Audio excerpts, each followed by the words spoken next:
Moy Kaiki. Share ko lang, may natanggap kami ng package. Christmas package ba to from our workplace. Ito siya.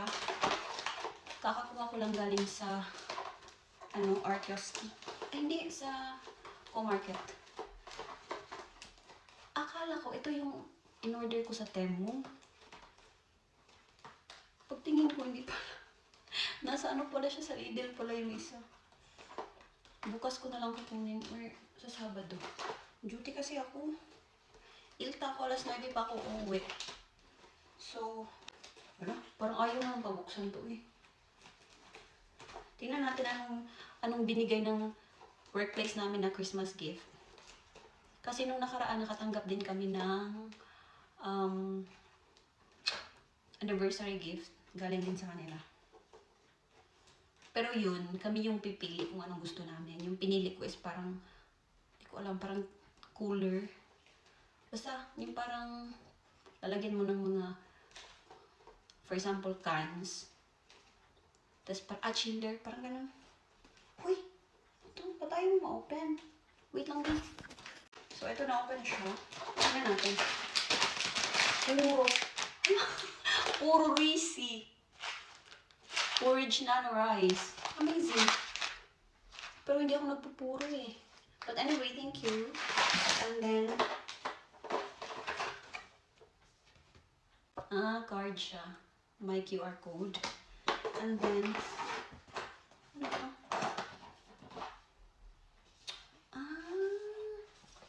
Ito parang nag-bake ka. Tapos, ito ba yun? Hindi ko alam. Or sa Christmas tree to. Wala namang nakalagay. Ang cute. Ang cute.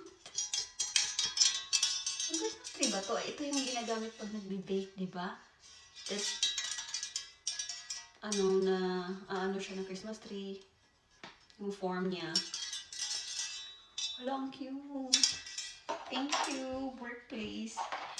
Kasi minsan lang silang bigay ng ganito ba? Kasi last Christmas, parang gipit ata yung workplace namin. But anyway, thank you so much, workplace. At ang ganda ng nila lagayan.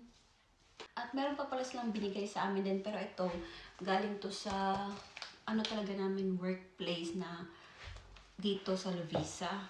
Kasi ito parang sa like, overall company. Pero ito talaga sa workplace namin dito sa Lovisa. Yan, may name ko pa. Maya.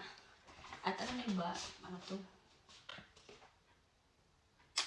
Lahia Korte means, Lahia is gift. Korte is card. Gift card. So, sa to guys? As you can see, yung worth niya is 250 euros. Ang laki no? 250 euros. Pero hindi siya cash. Siya? Yun gift card sa salon. Isang salon dito sa Lovisa. May 150 siya na pang hair and then 100 na pang hieronta. Like massage, no? Spa, ganun. Pero okay lang naman na hindi mo siya gamitin sa services. Pwede mo din siyang gamitin kung gusto mo bumili ng mga products doon. So, carry na to eh. So, tingnan natin kung anong magagawa ko doon. I don't know yet. Kasi kakaputol ko lang ng buko. Tapos, parang late na to binigay.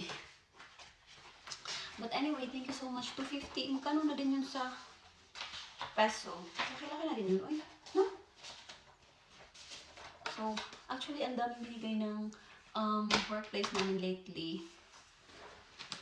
This year, actually, ang dami. Kasi last year, parang walang budget yung workplace namin. Hindi nga kami nakatanggap nung last year. Kasi dahil ata yun sa recession, you know. But anyway, nakabawi na sila. I mean, may budget na sila for this year. At sana magtuloy-tuloy na siya next year din. So, yun lang. Thank you so much for the gifts of love. And see you in my next vlog. Bye!